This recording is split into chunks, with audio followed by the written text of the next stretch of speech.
Good morning, kids. How is everybody doing? I hope you're doing all right. I have my coffee. I hope you have yours too. Welcome to another episode of The Abyss.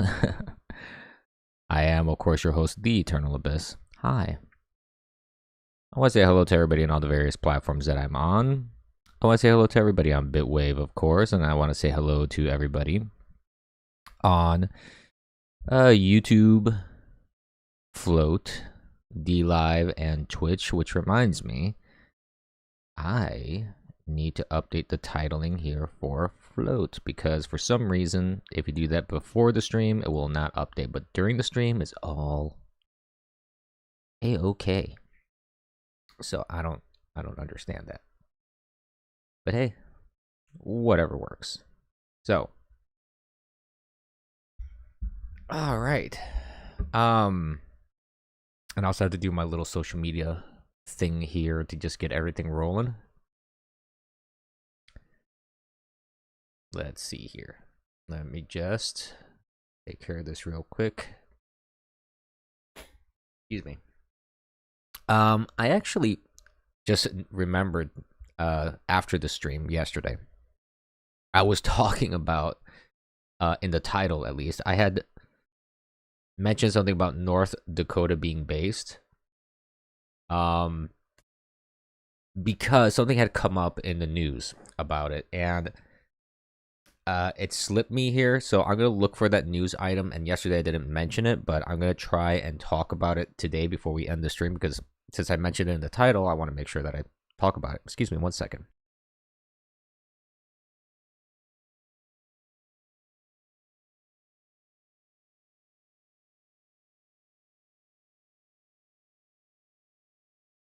Oh, what else is new? My science is doing what they usually do, and they have to do it right when I'm starting my stream, right? It never fails. Never fails. It wants to be famous. So, let me just get a few things up and running here so I can see what the hell I'm doing. I can see the chats and all that fun stuff here. Okay. What are we doing?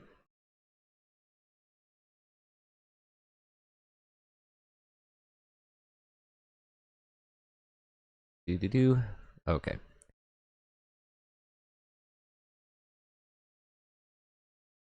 Bear with me here. But yeah, the main topic du jour though is of course the pedophile that we have as our dictator currently. That is always the it seems the topic du jour now. And there's a news item that came out about that. We can talk about some stuff while I get other things situated here. So this is the main news item here. So Trump had this thing called Operation Talon. Now this was a program that was targeting sex offenders that were living in the United States illegally. What does Biden do? He cancels Operation Talon. No, I understand that he's just being idiotic and just trying to reverse every single thing that Trump did. Okay. I mean, Trump did something very similar as well. I would argue that Trump had better reasons to do it, because there was actually, like, with the Obamacare, for example. You could argue that Obamacare, the rollout was a disaster, which anybody objectively looking at the rollout can say that it was indeed a disaster. You could say that the promises were never kept about Obamacare, in the sense that when it came to your doctor, you couldn't keep it. That was one of the biggest lies ever. The costs also were never brought down. Costs actually went up for everybody. On average, most people were paying way more per year, like $2,500 a year, $2,300 a year, something like that. I don't remember the exact number now. So for that sort of thing, it would make sense that if you became president and you saw policies that the Obama administration did that caused a lot of damage. I get it. It's the same kind of idiotic thing of just, well, I'm just going to reverse everything my predecessor did. Yeah, there's that. I'm not saying that Trump didn't do that. He absolutely did do that. But at least in the case of Trump, you can say, well, but Obamacare was pretty much garbage. So, and other things that the Obama administration did were pretty much garbage. So, I would say that there's plenty of argument to nullify things that Obama did. Now, what possible argument could you have for this? I mean,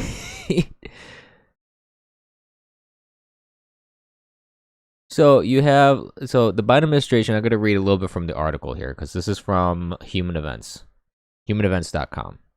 Biden's administration recently canceled Operation Talon, a Trump administration program aimed at removing convicted sex offenders living in the United States illegally.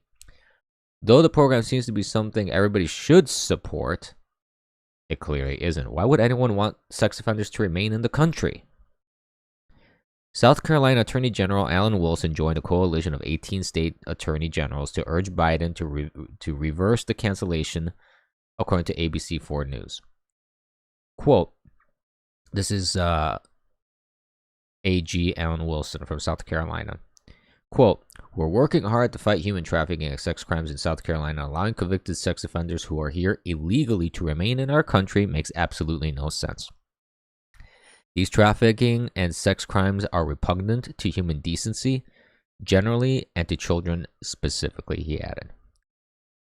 The letter directed Joe Biden, the Department of Homeland Security Secretary Alejandro Mayorkas, and Acting Director of ICE Tay Johnson, pointed out the problems with this cancellation. The Attorney General argued that canceling Operation Talon would encourage sexual predators to attack. There's the rest of the article here. This is the thing for me, all right?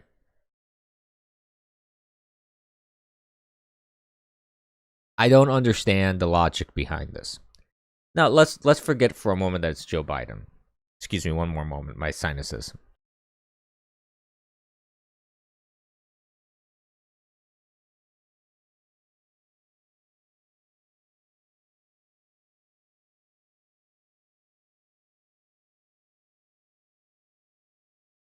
Okay. So, as I was saying, let's forget for a moment that it's Joe Biden that we're dealing with. Someone who regularly fondles children, sniffs children, gropes women, behaves in a very inappropriate and erratic and insane manner sometimes, all right? Let's forget all that. Let's forget that also the Democrat Party is the party that doesn't care that Bill Clinton raped women and used the internet as a humidor. Let's forget about all that. All right?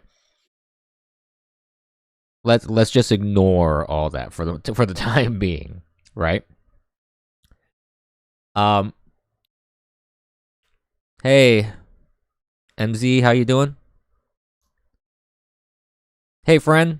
Yeah, I mean, it might be crypto, may be Borgs. We're gonna talk about that.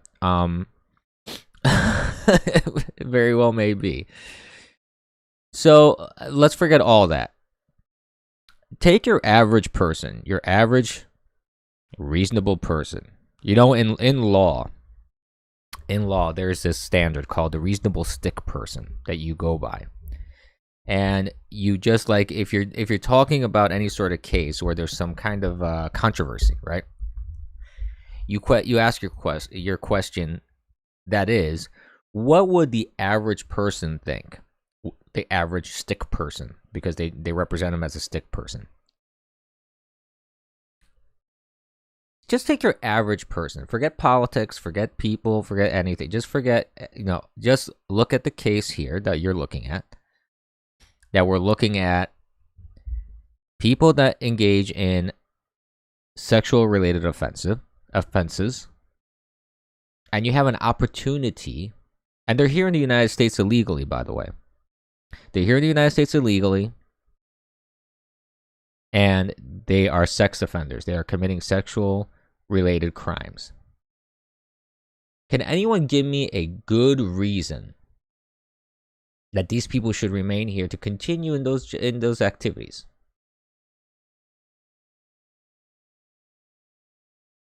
That's really what it boils down to. Can an average reasonable individual tell me, okay, this makes sense, we should do this? Can someone give me any argument whatsoever? I would really love to hear someone that could argue that this is a good idea. I don't think there is a good idea in this case.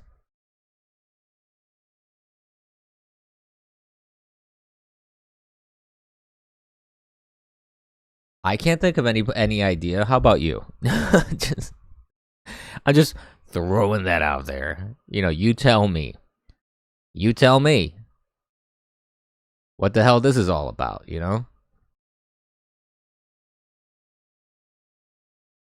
Because I really don't know at the end of the day.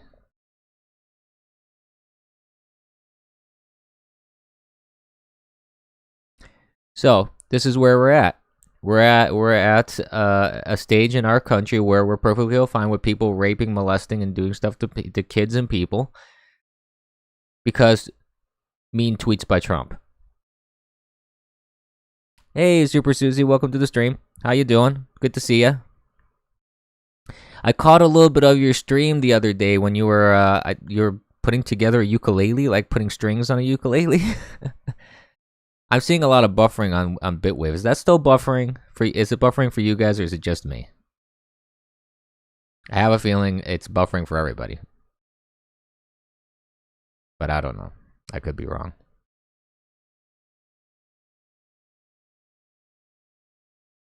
I mean, honestly, with this whole thing about reversing this Operation Talon order when it comes to Trump, it doesn't surprise me. It doesn't surprise me. Why would something like that surprise me from someone like Joe Biden? Joe Biden's the guy that fondles and molests, sniffs kids.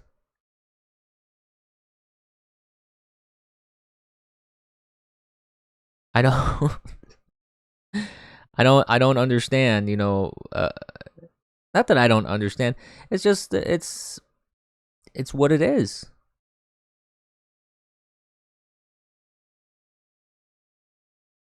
Yet I'm not seeing any outcry, from the left about this. I'm not seeing anything about the people from the left saying, "Oh, this is kind of dumb." No. Brain not. I mean, why would they care? They only care that they committed their voter fraud, and they only care that that they have their little dictator who has dementia and power, and that's it. That's really what they care about. They don't care about kids. They don't care about women. They don't care about victims of sexual assault and things of that nature. If they did, they wouldn't be doing what they do. That's really what it boils down to.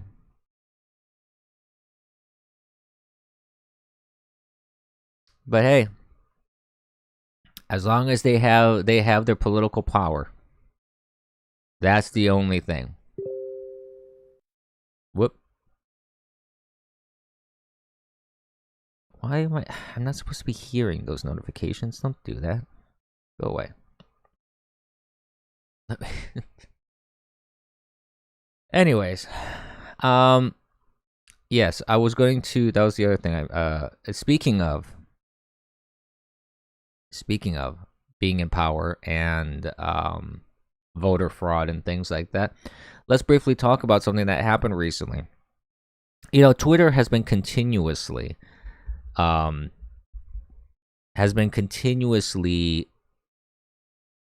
censoring, as they always do, and they've been going through accounts after account after account, suspending and banning them. Some of them are temporary suspensions, some are outright bans, you know? And Steven Crowder is the latest of the people getting suspended. And you know what the egregious offense was? You want to know what Steven Crowder did that was oh so bad? Oh so bad. That had everything to do with voter fraud. Because somehow you can't talk about that.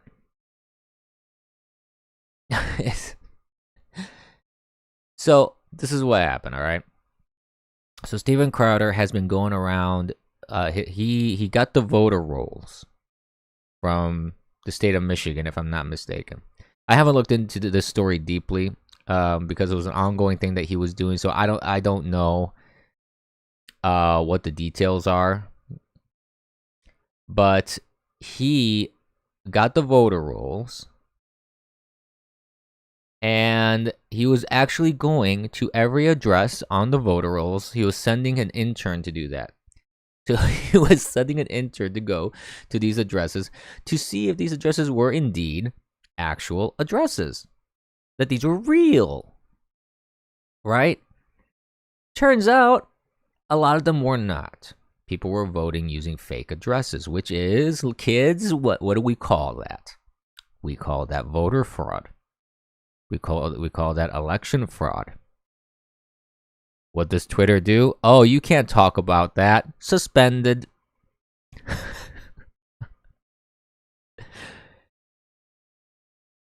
I mean, it's not like he was making any ludicrous false claims or anything like that.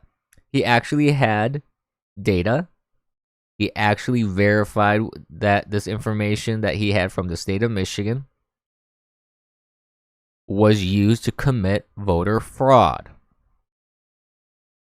See, this right here, the sort of behavior from the likes of Twitter, makes it crystal clear in my mind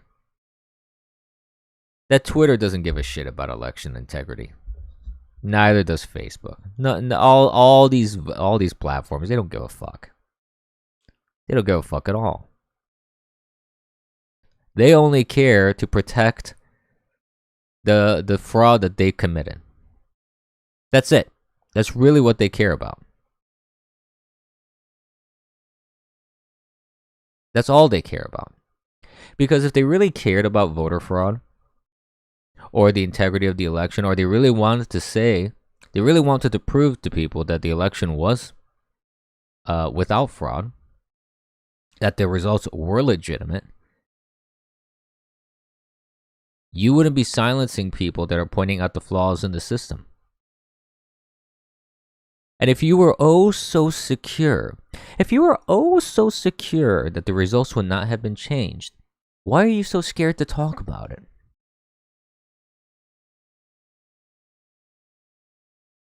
I mean, if the results don't change, why not talk about the problems and fix them? I mean, that's what normal people would do. That's what people do day in and day out when you're at a job. There's a problem, you fix it. Something needs to be adjusted, you go and adjust it. You have a customer complaint, you deal with the customer complaint. A server goes down, you go fix it. It doesn't become a political brouhaha that, you know, if you're in IT and you have a server farm to maintain, you don't go, well, we don't talk about any servers that go down. And if someone tries to say, but one of our servers went down, you say, you're fired. Does that make any logical sense to anyone? To do that? It doesn't appear to make a whole lot of logical sense to me. That's all I'm saying. Excuse me, let me adjust my microphone a little bit here. I feel like I'm breathing into it, even though I'm probably not, but I feel like I am, so it's bothering me, and so I want to adjust it. It just doesn't make much sense to me. Especially because their whole argument is that, well, the results wouldn't have changed no matter what.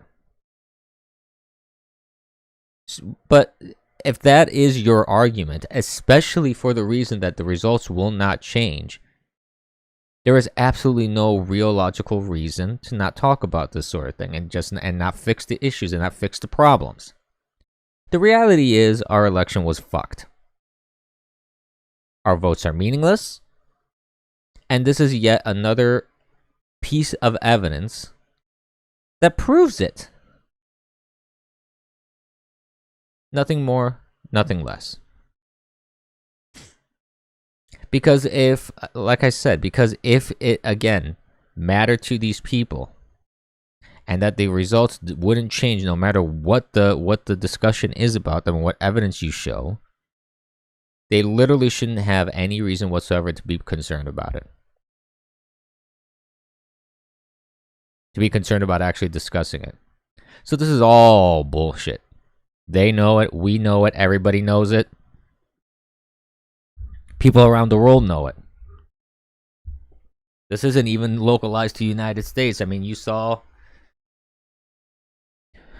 manifestations and protests and things and the parades in support of Trump in like Japan and Europe. And if you look at Twitter, like the different Twitters, Italian Twitter, French Twitter, whatever, Japanese Twitter, you'll see there's a lot of support for Trump for that reason. They're saying, no, this is bullshit.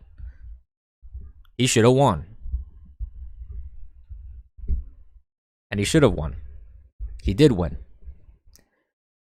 So I may get banned, I may get censored, I may whatever, but the fact is nobody's changing my mind right now because nobody wants to talk and present evidence. You don't want to talk, you don't want to present evidence, well then I'm only going to have to assume what's going on here, right? Simple. This isn't rocket science. But some more interesting news that's coming along in terms of the GOP, because if you talk about voter fraud and talk about the installation of a dementia-ridden pedophile dictator, as we have, you can't talk about the GOP without mentioning. I mean, you can't talk about that without mentioning the GOP. And you have the GOP. You have morons like Liz Cheney, this fucking idiot right here. Liz Cheney, who I don't know why anybody even listens to her. She's a fucking idiot. She says GOP needs to make clear after Capitol riot we aren't the party of white supremacy. Well, guess what, numbskull? The GOP was never the party of white supremacy. And you're a fucking idiot for trying to imply that it was. First of all, there is no evidence whatsoever to show that what happened at the Capitol were indeed white supremacists. Can you show me a shred of evidence of that? You dumb fuck. No, you cannot. Because that never happened. These weren't white supremacists. It's like Merrick Garland, this fucking idiot. We dodged the bullet with this guy not being in the Supreme Court. Good Lord. Whew. He's talking about it was an armed insurrection. Nobody had a weapon on them. Everybody was unarmed. And somehow this turned into an armed insurrection. Are you fucking kidding me? What the fuck is he talking about? There was no armed insurrection. You have Liz Cheney, morons like this saying, oh, these are, connecting things that aren't connected at all. There were no white supremacists at this riot thing. Nothing at all. You're a fucking moron. And if you want to talk about parties being the party of white supremacy, the Democrat Party was the party of the KKK. They are the party that fought civil rights. They are the party that their origins come from all the way back. There's this whole there's this whole mythos and, falsehoods of this great switch. No, there was no great switch.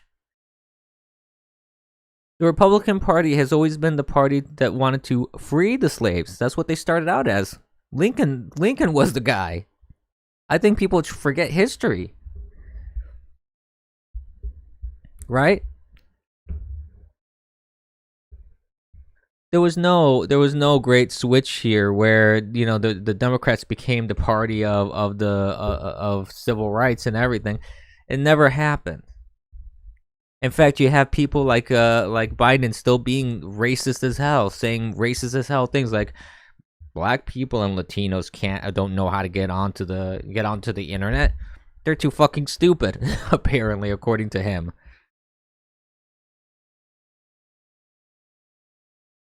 Ridiculous. Ridiculous. They had a KKK members in their party as well. Ridiculous. Ridiculous.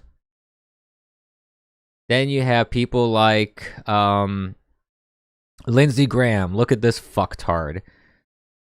He says if we can get behind President Trump and follow his lead, we will win in 2022. Well, you know what? Fuck you and fuck your party. And I have no interest in following anyone with an R at the end of their name and giving them my vote, apart from the fact that votes are meaningless. But let's pretend that votes aren't meaningless. Why the flying hell would I vote for any one of you assholes in the Republican Party at this point?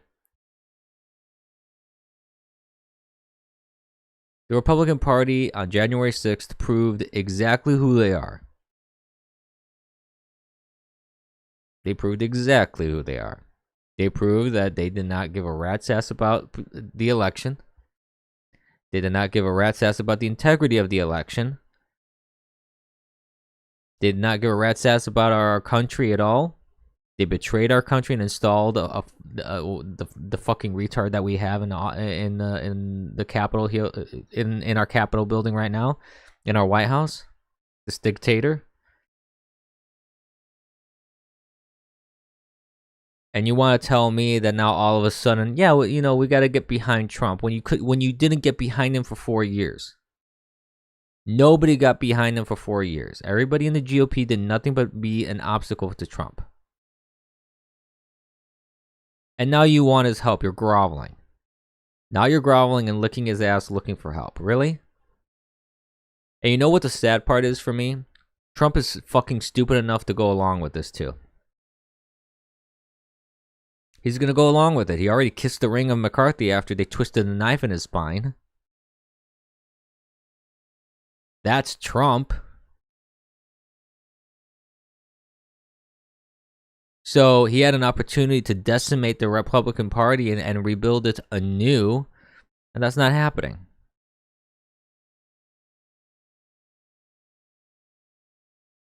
I mean, our political situation here in the United States is so beyond fucked. I can't even, you know, I don't see any solution right now.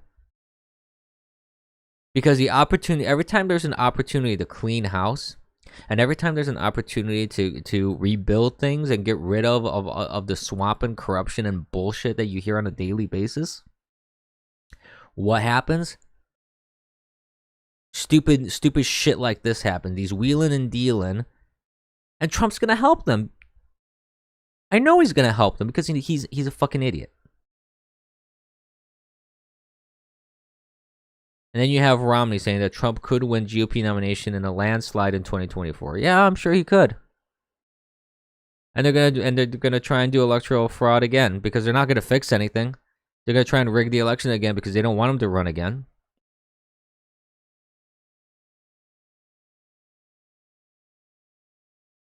So, and I don't give a shit if he's the nominee in 2024. I really don't give a rat's ass if he is.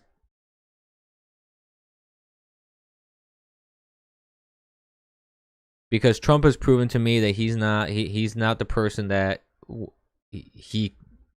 that we need.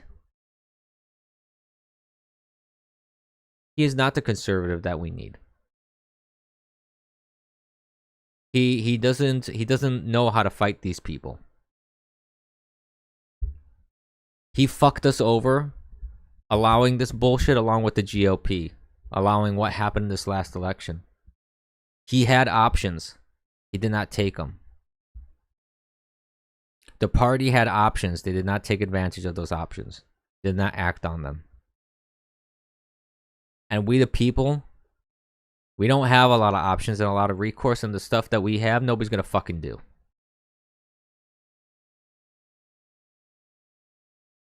Instead, we decided to just kill this country,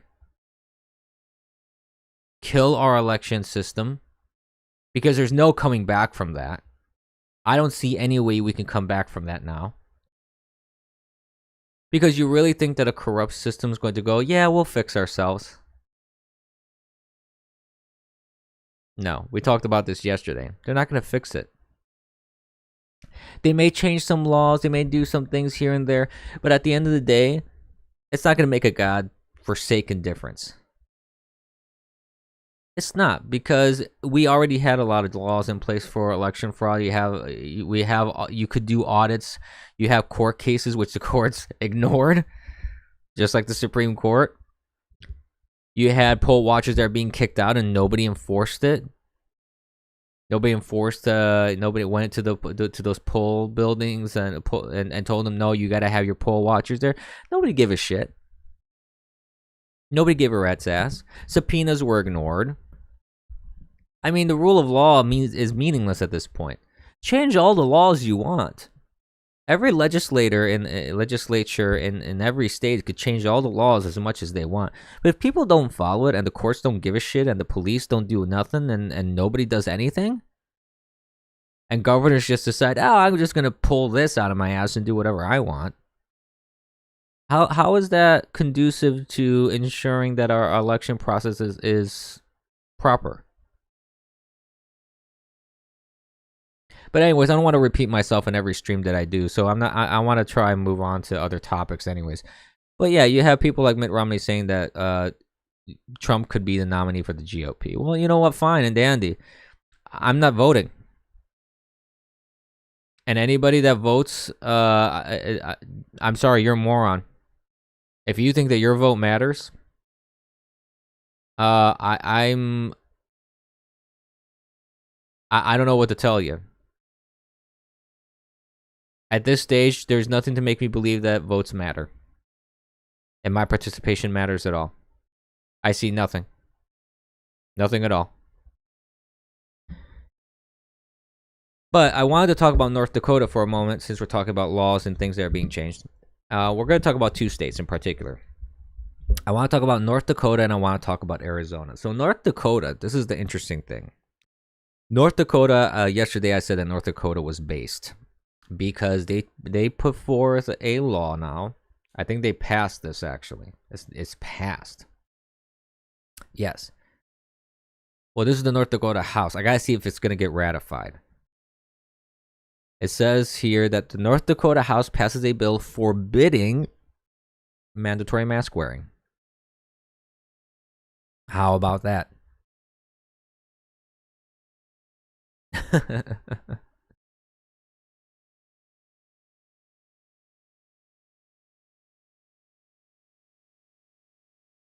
So there you have it. I think more states should be doing this. Because this mask mandate wearing bullshit has gone too far.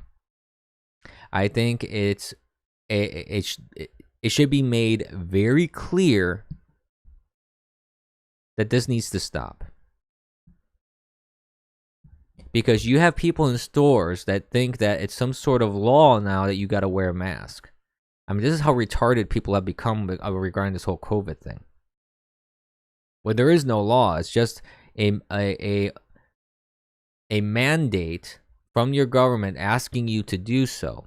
There is no legal consequence to not wearing a mask.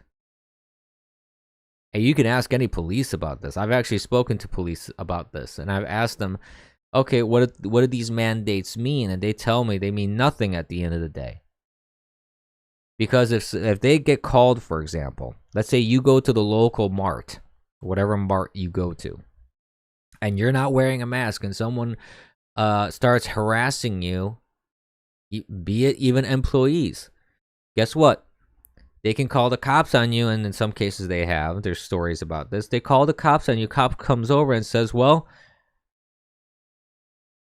what's going on? And they're like, I'm telling this asshole to wear a mask, and this asshole doesn't want to wear a mask. And then the asshole says, well, I'm not being the asshole. They're being the asshole, saying that I got to wear a mask because even though there's no law saying that I have to.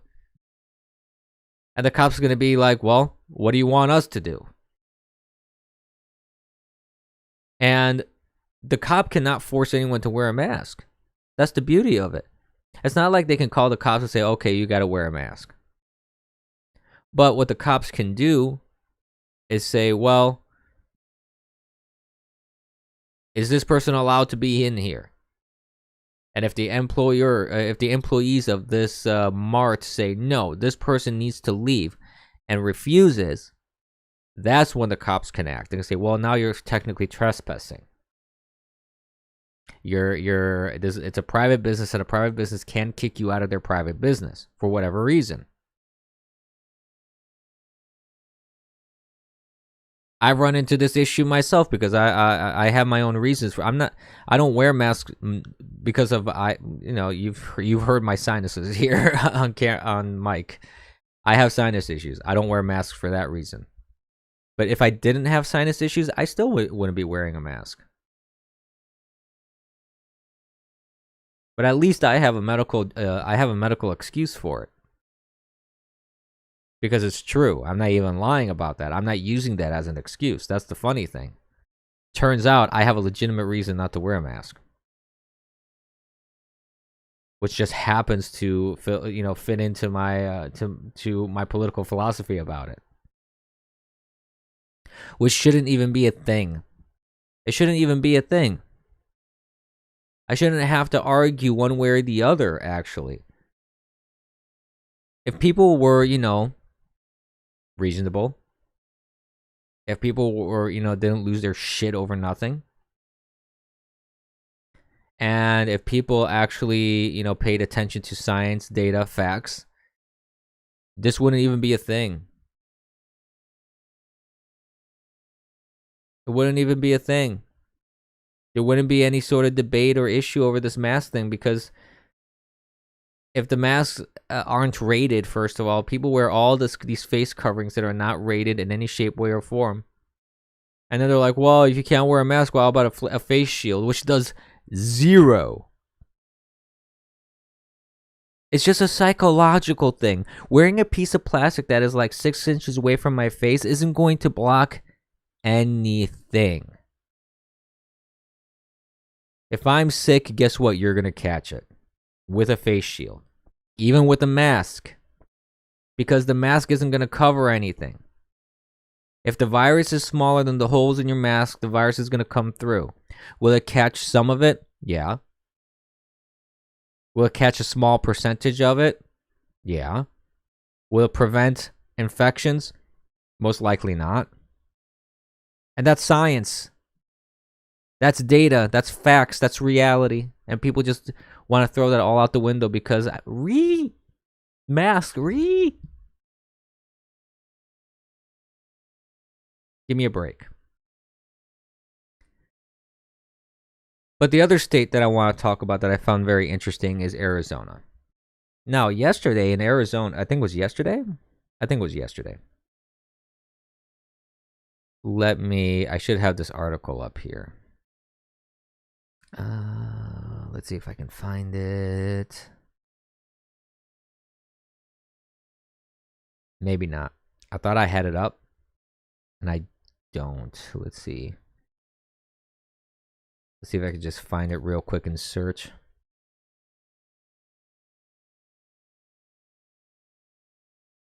Let's see.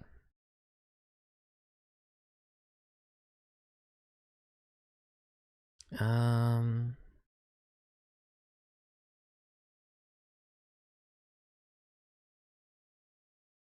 see.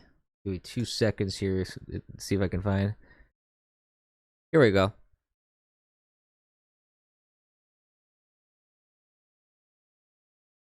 So there's this Arizona bill.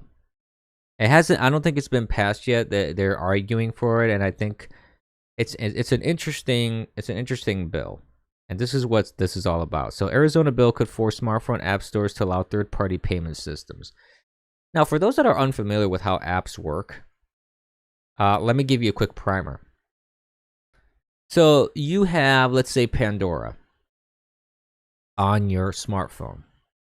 You have it on an Android device or you have it on your iOS device, whatever it is, your iPhone or your Google Pixel or your, Galaxy, Samsung Galaxy phone, whatever the hell phone you got.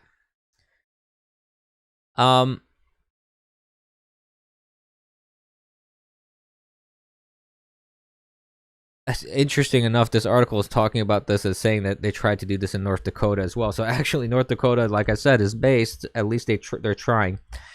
So this is what's going on. When you have an app like Pandora on your phone, that has a subscription service to it, right? Where if you don't want to hear the ads and the stupid commercials and the interruptions in your music, you pay whatever the monthly is, like $5 a month, $10 a month, whatever the hell it is.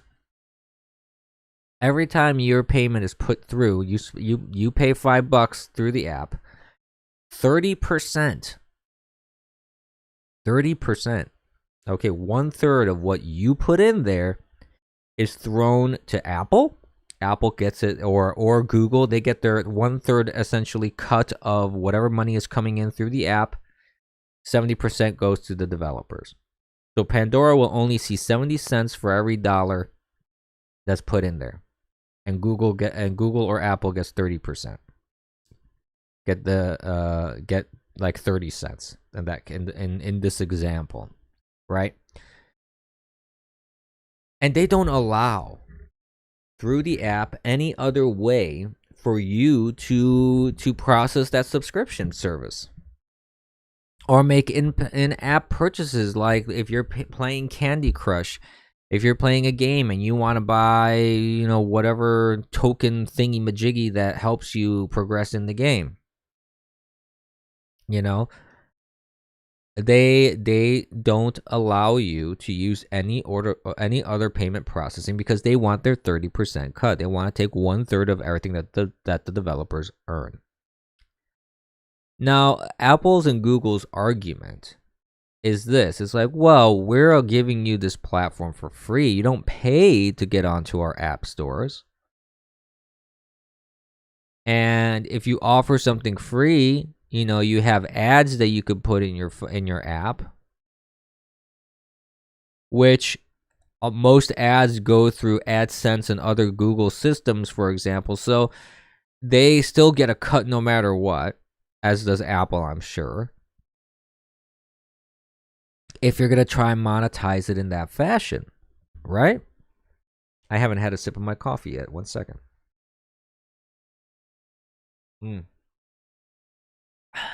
There we go. So, they're basically kind of monopolizing the whole process. They're monopolizing the whole thing, and it's kind of an antitrust thing as well because they're not allowing any sort of competition. This bill, to my understanding, that is being proposed in Arizona would do two things, right? It would do two things. One, it would set a sort of cap on how much Apple can take as their cut. And then the other thing is it would actually allow people to use other payment processing. Like if I want to use my own payment processing thing for subscriptions, then there you go. I can use it. I don't have to go through apps payment processing thing. I don't have to give them a cut. Now, I have two things about that there's one thing I like, one thing I don't like. I do like the fact that people can choose other payment processors. I think that competition is a good thing when it comes to the free market, because that's how the free market thrives, on competition. You remove competition, you're monopolistic, you're antitrusting, essentially. You're doing all those unethical business practices and questionable business practices, shutting out competition. Then you're creating an unfair marketplace where now I can't compete no matter what. But on the other and on that side, I think that's a good thing in this bill. I think that that's a positive thing in this bill. I think that that goes in the right direction. The thing I have a problem with is telling companies how much they can earn. Because philosophically speaking, I don't believe the government should say, well, you earn this much, but you other company and other industry, no, you don't get to earn as much because I have a problem with your business practices. That's not how that should work.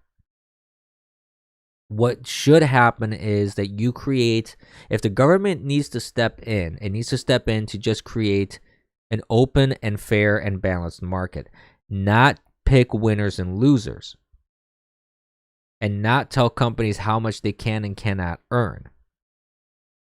I don't like the idea of a government telling me, well, like if I sell ice cream, okay, let's say my business is selling ice cream, and I'm selling a premium ice cream at $10 a scoop because it's super duper premium, organic. The cows are massaged, and they have spa days every day, things like that, where where I get the milk from and make the ice cream. Let's pretend that I have a super duper premium ice cream, and I'm selling this at a premium that every single scoop is like $10 freaking. The government could come in and say, well, you know what? We think that you're earning too much, that your cut, your profit margin is too high. It's unfair because other premium ice cream brands, you're making them seem like they're garbage, and you're cornering the market. And let's say, my business practices, I basically have taken over the market, and I'm not allowing any sort of competition because of that. I know it's not a great analogy, all right? I'm not pretending it's a good analogy here. It's not a great analogy. However, the analogy is, if the government comes to me and says, yeah, you shouldn't be making like 200% profit on your ice cream. You can only do like 100. You can only double the price of what it's cost you to produce. I don't think the government should be doing that. It doesn't matter to me if it's a digital product, it's a digital service. I don't care if it's a real life product or service. I don't think it's the government's place to say what you should or shouldn't be doing. Now, on the opposite side of the spectrum, one could argue, well, the government has said that they want to do stuff to reduce the cost of like healthcare, for example. And, Trump's order to reduce the price of insulin and the EpiPens, for example. Some could argue and say, well, if you don't want government to tell you that you can't earn so much, why are you okay with the government saying you have to reduce prices for the consumer for healthcare products and things like that?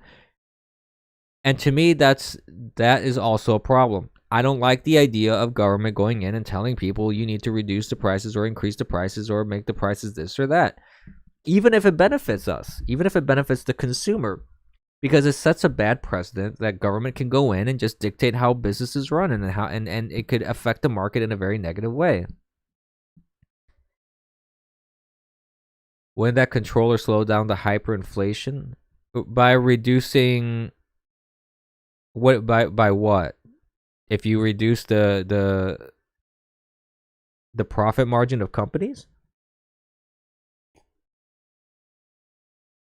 To reduce hyperinflation and reduce inflation in general, the government should stop printing money. That's the first thing that they should stop doing.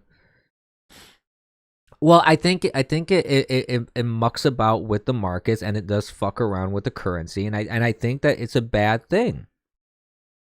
The government should try and stay away from the market, is what I'm saying. I don't think they should tell people to increase their prices. I don't think they should tell people to decrease their prices. What they should do, however, in my view, is actually maybe designate certain things, like if you have like Ma Bell back in the day, telephone services, they had to break up those companies because they were monopolistic and there was no competition, to try and create a fair and competitive market. Now, that is something that I think the government can and should do if you have monopolies. You had that with the trains back, I think, with the Rockefellers, was it? Was it the Rockefellers that owned all these, this commercial train stuff? I could be wrong. I don't remember the exact details of that, but I remember back in the day, there was this big monopoly breakup, I think in the 1920s or something like that, or early 1900s.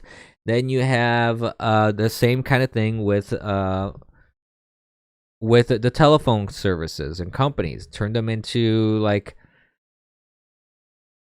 I don't know if it turned them into services that they are today, but they definitely were broken up, because, like, Ma Bell was basically like was just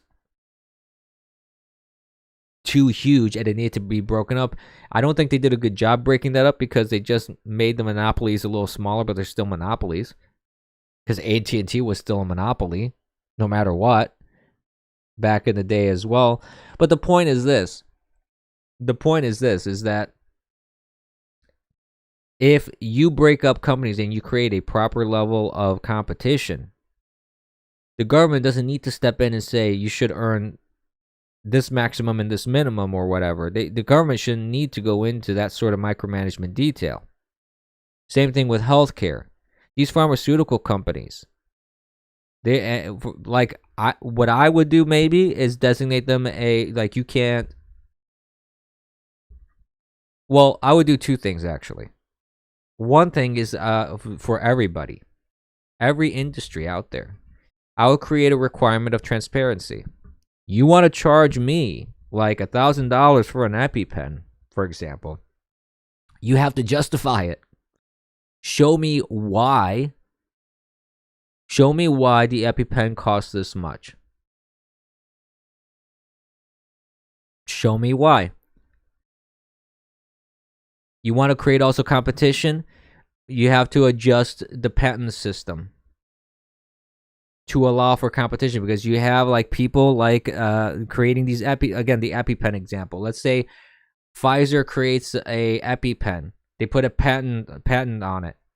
Now nobody can really do what they do when it comes to EpiPen. You can get like a generic or whatever that's similar, but because they have a patent on it, now it's impossible for you to create a duplicate or compete with them.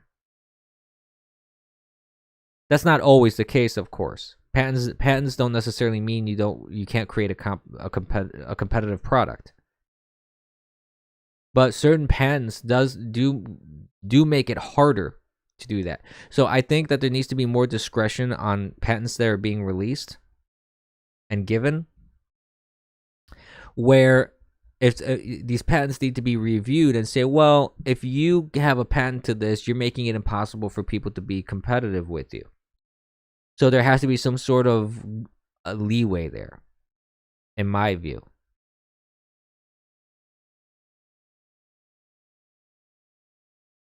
So my personal philosophy is that if you have all this transparency and people see, okay, you're trying to charge me like 300% profit, and another guy selling a similar product and service is only trying to earn 200% profit, and you're trying to earn 300% profit, guess what? I'm going to go with the guy that's trying to gouge me less. The problem that we have right now in our market at the moment, in anything, it's kind of like the gas station principle. You look at gas stations, right? You're in a four corners. You're at an intersection. You're looking at four corners where there's four different gas stations. You got your Shell, you got your BP, you got your Valero, you got your Amoco, whatever. You look around and you go, well, they're all the same price. Why should I go to Shell versus BP, for example? You don't really have a real competition here. You don't really have a real open market when it comes to like gas stations, for example. Apart from the fact that gas stations, a lot of time people just go there because they need gas and it's the first one they find. But I think I've always found that very disturbing, that if I see gas stations that are all like an intersection and there are four different gas stations that I can go to, it's like, well, they're all the same price. What happened to competition? There is no competition anymore. And that's why gas prices are high as well, because it's not about trying to give you the best value anymore. You're not getting any best value. I'm still getting price gouged no matter where I go. And that's kind of what I mean. Like, if I go to BP and BP says, well, this is why gas is like $2.75. Because this is our profit margin. This is part of our manufacturing process that involves this, this, and this.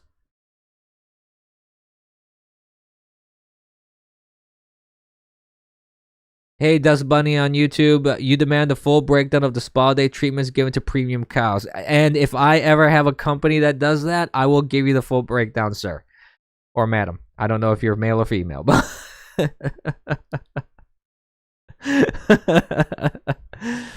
I will give you every single thing that was done to each cow. The shampoo, the massage, the sauna, everything. The hoof massages, acupuncture, anything you want. I'll break it all down for you. Itemize it. That's right.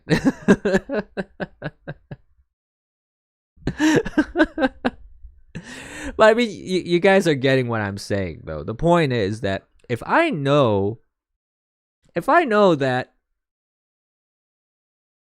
like one cereal company is gouging me so much versus another one is not gouging me as much, guess which one I'm going to give my business to? To the one that actually is treating me a little bit better as a consumer. That's what I'm talking about.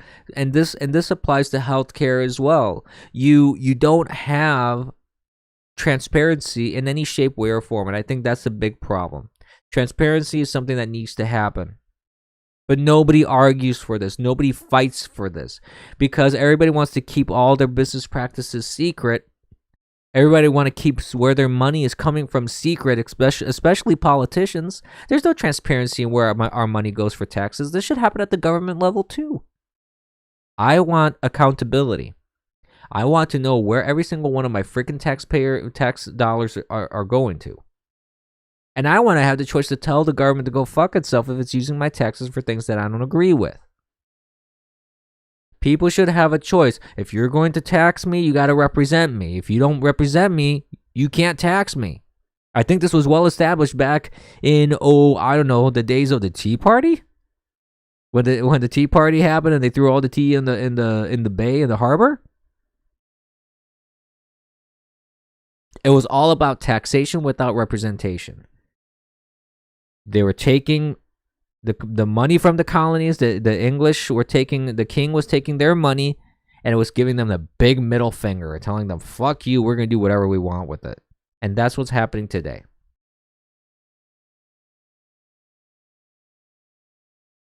That's what's happening today. And I would love to see transparency in that. And that would definitely bring prices down. Because now,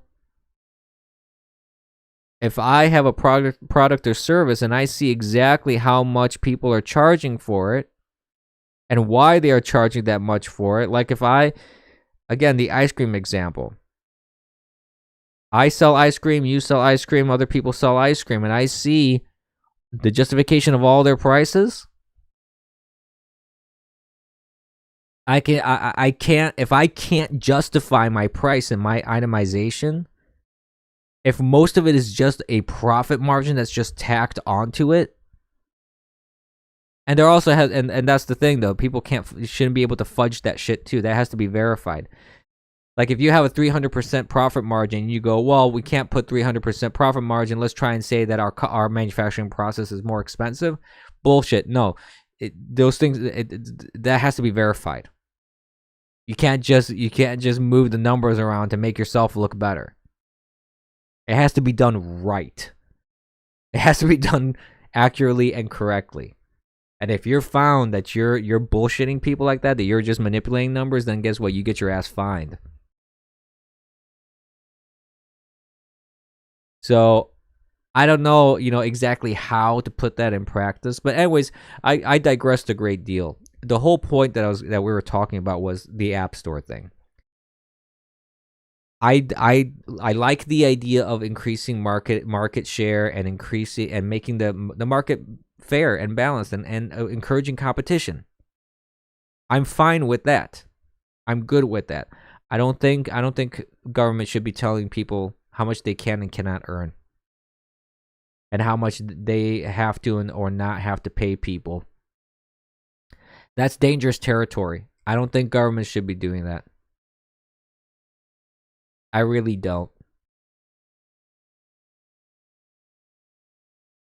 So, moving on to other topics that I want to talk about here. What do we got? Oh yeah, we're gonna talk a little bit about crypto. Before that though,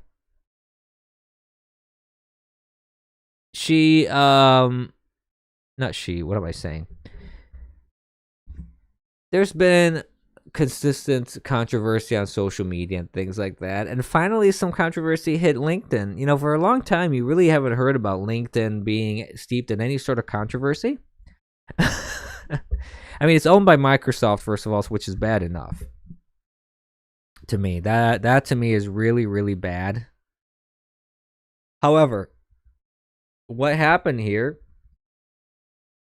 is Coca-Cola and LinkedIn have been steeped in some controversy because Coca-Cola, it came out that they had these employee training things that their employees would go through, which were done through LinkedIn. And one of these courses was a Be Less White course. Essentially, it was a racist course, which was claiming to be a diversity training, kind of thing.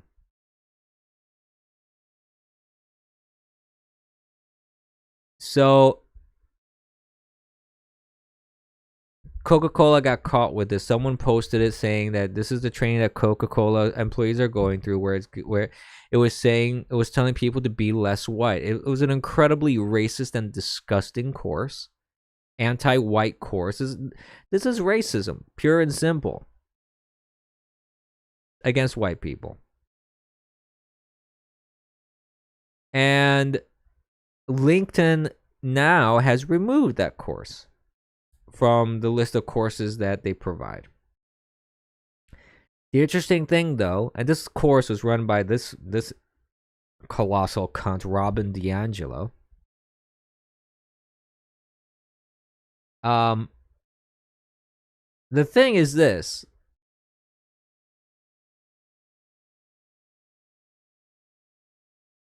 The thing is this. This was removed not so much. There was public backlash on this, and also it wasn't Coke or anybody. There was a third party requested to have it removed, and apparently LinkedIn decided, okay, fine, we'll remove it. The course implies that to be white is to be arrogant, defensive, ignorant, and oppressive. So this news broke out when? On the 19th. February 19th, this came out, and I talked a little bit about it on my stream, where Coca-Cola is seemingly forcing employees to complete online training, telling them to be less white. Coke put out a statement saying that it's not part of the company's curriculum. However, it was part of the package that they purchased, and then it was accessible, and somehow their employees were doing it. So if it wasn't part of their curriculum, why would they even have access to something like that? Why would it be even something that Coca-Cola would need to have access to as part? Like, do they not vet this shit? Because I recall in any company that I've worked for, HR vets vets this stuff. So at minimum, it's a huge amount of negligence on the part of the HR people that put together these training courses for their employees, or at worst,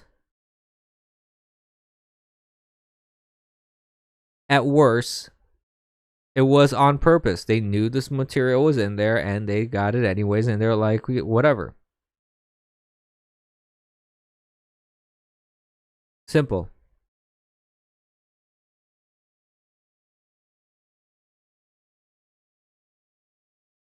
So by this Monday, the anti-white course was pulled from LinkedIn's site. In a statement, Nicole Leverich, the vice president of corporate communications of LinkedIn, for LinkedIn, said that the course by D'Angelo is no longer available in their course library. At the request of a third-party content provider, we licensed this content from.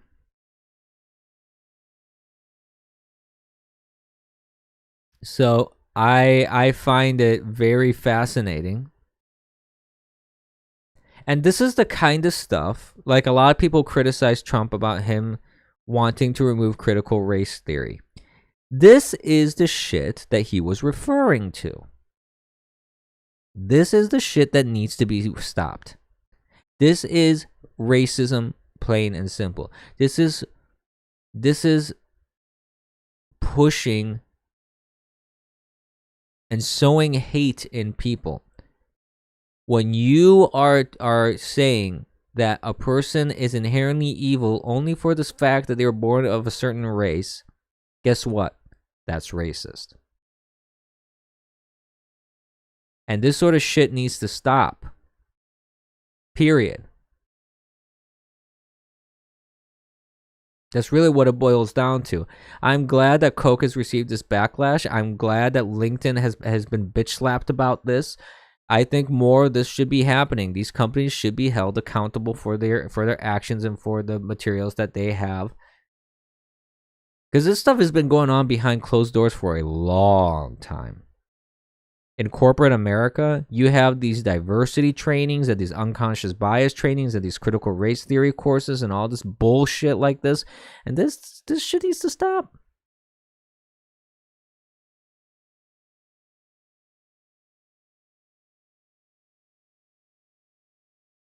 It needs to stop. What's that link that you sent me?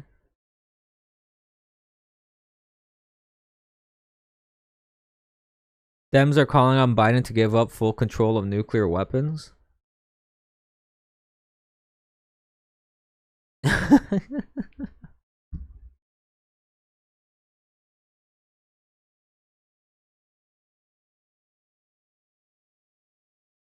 Let me see here. I'm gonna take a look at this article in a minute. I'll take a look at that in a moment. We'll talk about crypto and then I'll take a look at that and we'll conclude the stream because it's getting close to the time to close the stream here. So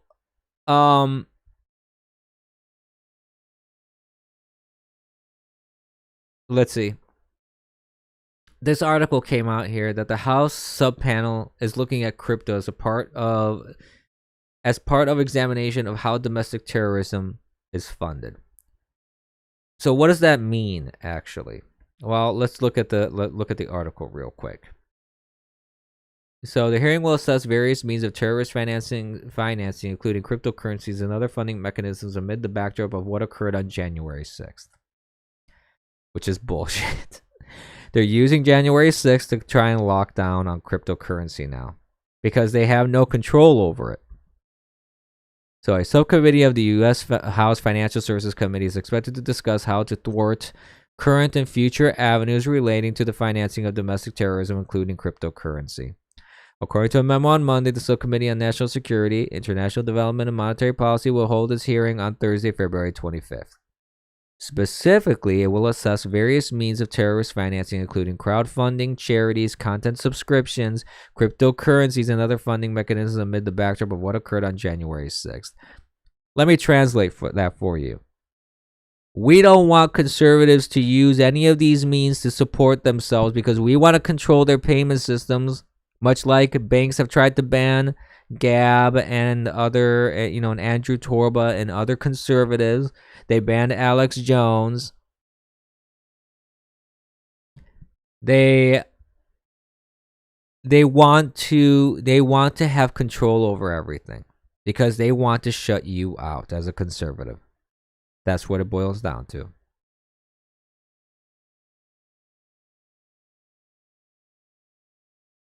So this right here, this right here should scare the ever living shit out of everybody. Okay.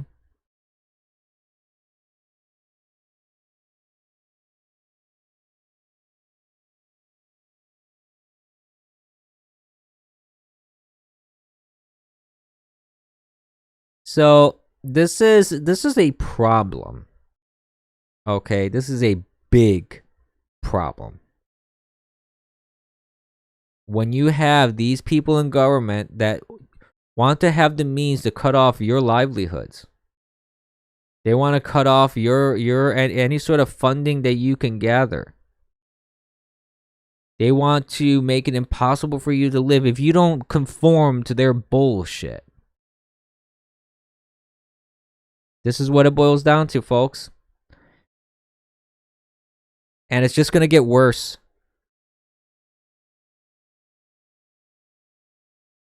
It's just going to get worse.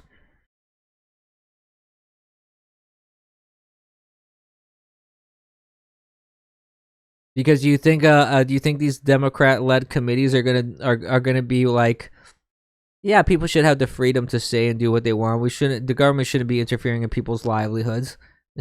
No. If they want to define what happened on January 6th as domestic terrorism, then this is the direction that they're going. They already have. I mean, it's not like they haven't. They already have. They're going after the livelihood of American citizens. They're going after their rights. I mean, we are going into dark days. We are going into very, very dark days. I don't see how this is going to fix things at all. And I don't see it moving forward how things are going to improve.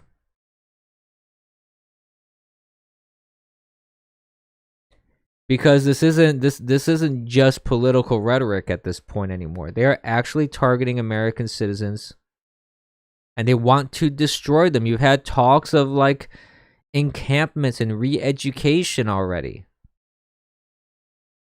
And these aren't just like stupid little pundits talking about this on the internet like myself. It's not like some rando dudes that are just going around YouTube saying this sort of stuff. No, these are people in very high positions. Powerful people. Governors of states. You have attorneys for media conglomerates like PBS.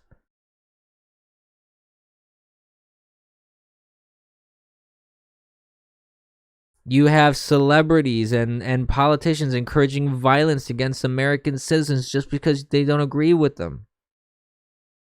I mean, this is dangerous territory that we're going into. This is very dangerous territory that we're going into.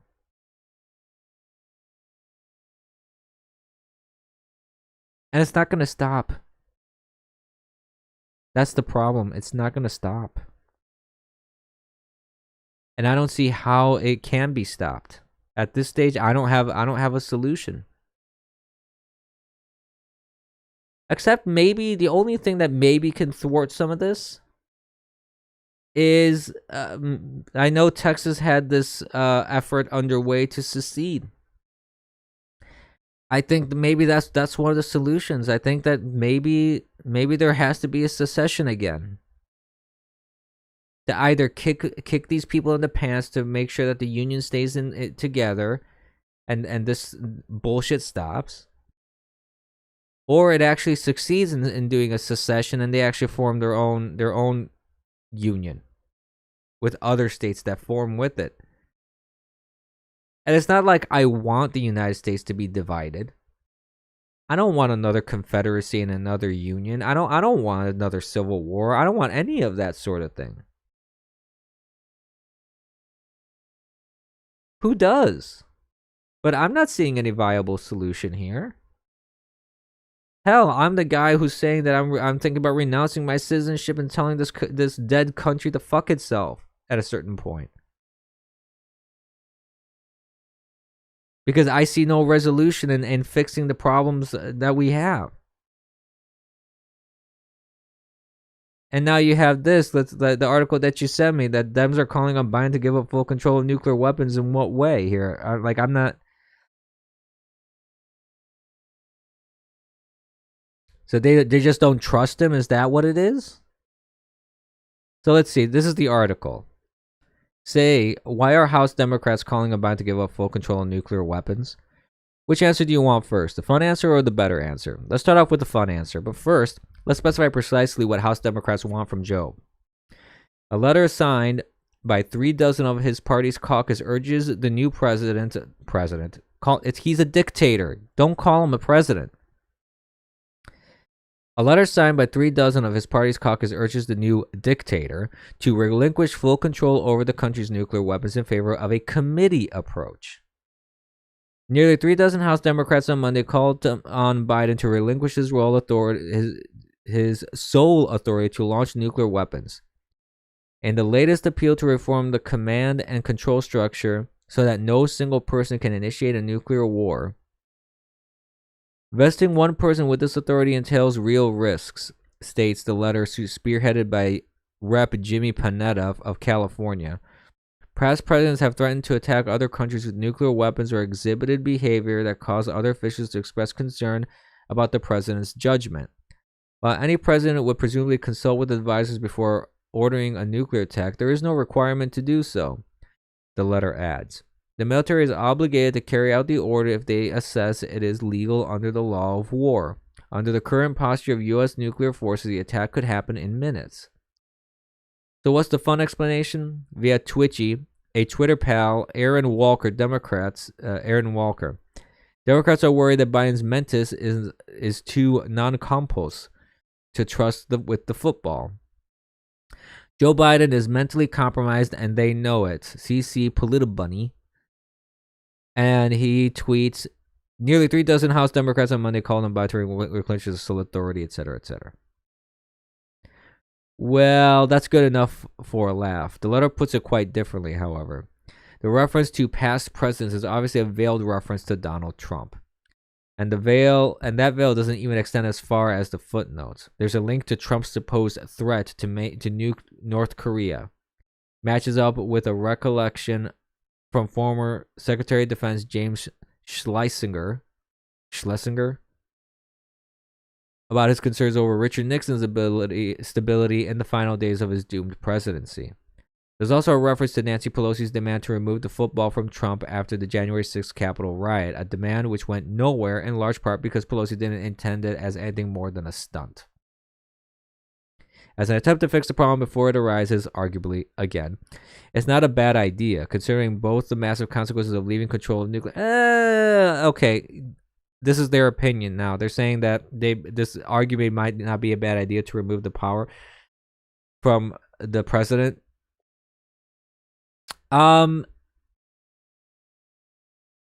See, this is the problem.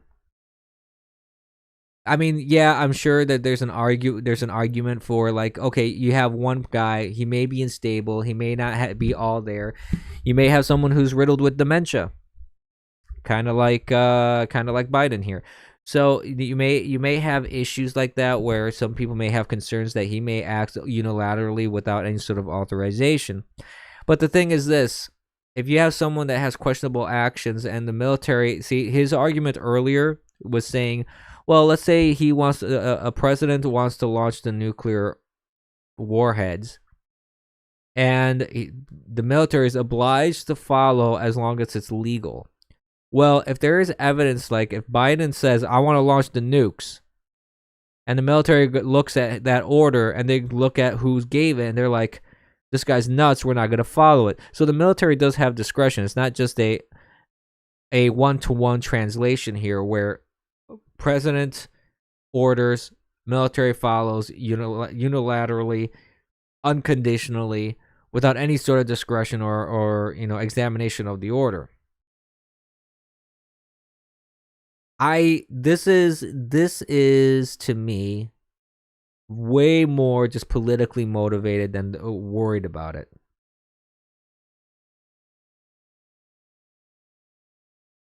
And that is definitely an over, like, the legislative branch over time. This is a big problem that we have had in our country, because you're supposed to have 3 co-equal branches of government. Doing something like that increases the power that the legislative branch has if they want the legislative branch to act as an advisory board, which is something that Pelosi and people in the House and in the Senate never understood in their positions when Trump was president. You can't tell the president what to do. You're not in charge. But they were acting as if they were the executive branch. They were acting as if they were in charge, and they wanted the White House to bend the knee and kiss the ring, which the White House would not do. The executive branch would not do. You're supposed to have 3 co-equal branches of government. And delegating that power over to the legislative branch is a very bad idea. On top of that, if there is a requirement of a quick response to something, let's say there is an imminent danger, within minutes, your enemy is going to shoot nuclear missiles to you, or possibly will to you, then you're basically hindering the defense of, you're putting your country's security at risk. If you're trying to delegate that power away from the president and say, no, you have to have approval first. They can't get anything passed quickly. They can't even get like $600 over to people. And they want to be in charge of sending nuclear weapons over in a matter of 5 minutes, make a 5-minute decision on that? No, fuck that. No.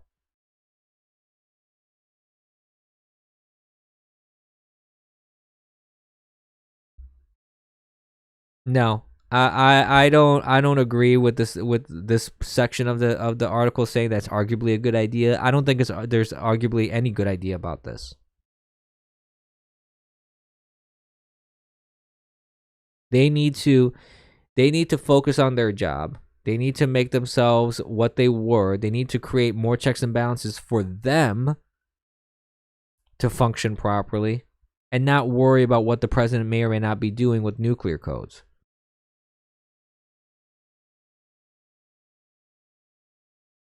Simple. They shouldn't be tying the hands, because basically by doing that, this is what the legislative branch would be doing. By doing that, the legislative branch would be tying down the military.